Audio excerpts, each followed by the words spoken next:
this was so different for me than the work I'd done at BuzzFeed and the New Yorker, because those were companies where we grew the email audience into the millions of subscribers. And with Not a Newsletter, my goals were so much smaller. My goal was, the first issue, 10 people would be enough. Because I knew from Tools for Reporters, from that work, even getting 10 really engaged people, that was an audience. That was people who were listening, who were caring. I was making an impact for those 10 people. And it didn't matter to me whether or not it was 10 people or 1,000 people or 10,000 people. I just wanted to be able to reach my people, the people that I thought were going to listen and learn and hopefully do something with the things that I was sharing. I was essentially using this Google Doc as an investment in the community. So for me, and this is for anyone out there who's launching a newsletter, the first place you usually start is your networks in your community. So, if you have some sort of social media following, Twitter or LinkedIn, I found has been a really good source of growth over the years. I would announce those sorts of things. Hey, I'm launching this new product. Here's what it is, why I think it will help you. Check it out. I hope you'll sign up. That's a good place. If you're part of other existing networks too, like a big boost for me was there's a great Facebook community of some newsletter media people that a buddy in the industry named Ernie Smith, who writes the great newsletter Tedium, started. And there were a couple hundred people in that group. I was really active in that community. I often answered questions and would jump in and say, hey, I think you should check this out. Hey, check out this link. And so I went to that audience and said, hey, I hope it's all right. I'm going to be publishing this Google Doc. Hope you'll check it out. That was a big source of signups because those were my people. Those were newsletter. They had jobs in working in newsletters, usually at a newsroom. And so I got a lot of signups from there.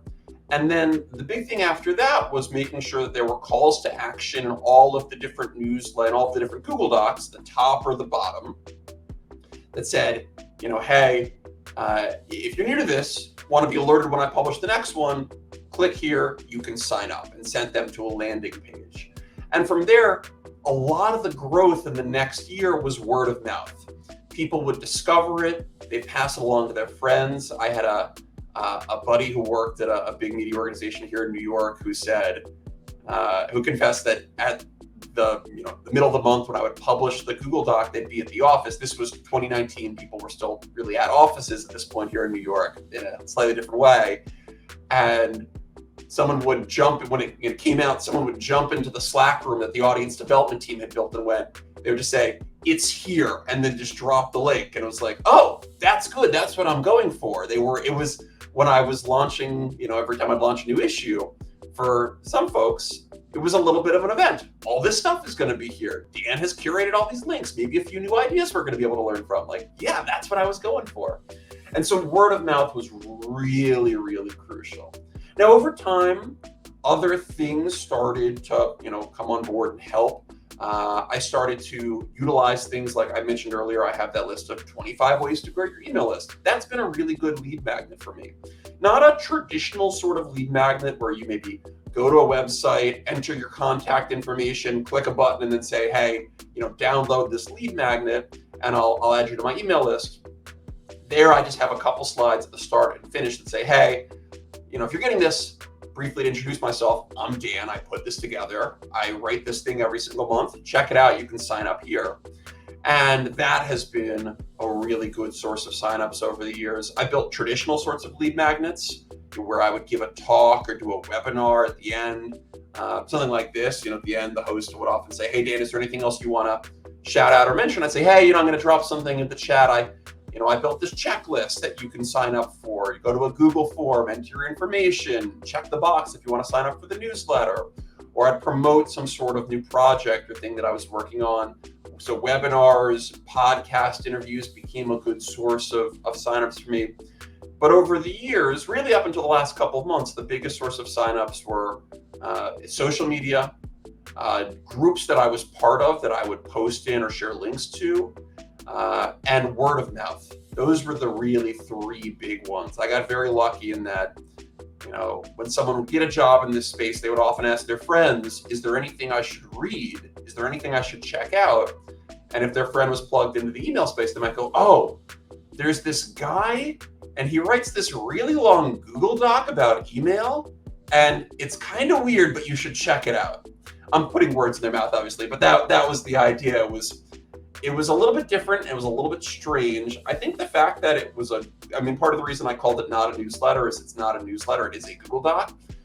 The weirdness of it made it a little bit intriguing. I will say now that, and this is really important, I would not recommend to anyone that they build a long-term publishing strategy around Google Docs. They're not searchable. They're really tough to share. It is kind of hard to grow them because, again, you can't just type in, not a newsletter Google Doc. You can't. I ended up building out initially like links on my personal website, danoshinsky.com, introducing not a newsletter, so you could find it. I built a page using the tool CARD, CARD, to create a landing page that was searchable so people could find some version of it, but it was really hard to find. Google Docs you also get no data. For the longest time, to this day, I don't know how many people read the Google Doc every month. I know how many people are on my email list, but I have no idea how many people read it. I just see how many anonymous alligators and caterpillars and stuff are in the corner. And so it's not a great publishing platform, but it was a good place for me to start. And then over time, it kind of became, I have this in my bio, I'm very much an accidental Google Doc publisher. I never thought that this would be the thing that I always wrote this thing in. At some point I figured I would move it over to a real website or a newsletter, but it's become known in the industry as this Google Doc that people read. People seem to like it. The feedback that I get from readers, via email or when I meet people in person is, I love the Google Doc. It's one of my favorite things to share and read.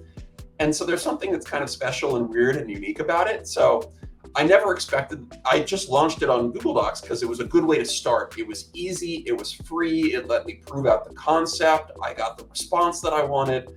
But now I became known as the guy with the Google Doc, so it will probably always be, as long as I publish it, it will probably always stay a Google Doc because, well, I think if I turned into a website, people would go, oh, he's sold out. It's just a website now? It's no fun.